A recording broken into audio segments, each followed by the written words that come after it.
सुख आधा बाँड्नु छ म भन्छु तिम्रो कृष्ण तिमी राधा बन्नु ल खासै धनी छैन म मात्र दुई पेट पाल्न सक्छु आटो पिठो जे छ खाउला जीवन सादा बाचुला पैसामा दाज्ने आफन्तबाट टाढै बस्नु ल थाहा छ तिम्रो स्वतन्त्रता माथि बाधा भाछु म राम्रो फुल देखेपछि हात लगाउने धेरै हुन्छ नि माफ गर सम्बन्ध जोगाउन काँडा भाछु म तिमी कामले थाक्न सक्छु मैले मालिस गर्नलाई छैन समाजको नजरमा मलाई मर्द बन्नलाई मलाई गाह्रो पर्दा अङ्गालोमा बेरी दिए पुग्छ पर्दैन नि भोकै भोकै तिमी व्रत बस्नलाई तिमी रिसले आगो हुँदा पानी बन्छु म भोलि नातिलाई सुनाउँदा कथा रानी बन्नु ल कहिले काहीँ कामले थाक्दा थोरै रक्सी पिउँछु म मलाई थोरै थोरै मात्र तिमी गाली गर्नु ल मलाई जित्नु छैन एक्लै सँगै हारिदिए पुग्छ म हारिरुँदा आँसु तिमीले झारिदिए पुग्छ तिमीबाट फाइदा मलाई केही चाहिँदैन मात्र मेरी आमालाई आफ्नै मानिदिए पुग्छ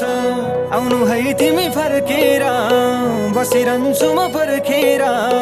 तिमीलाई नै सम्झ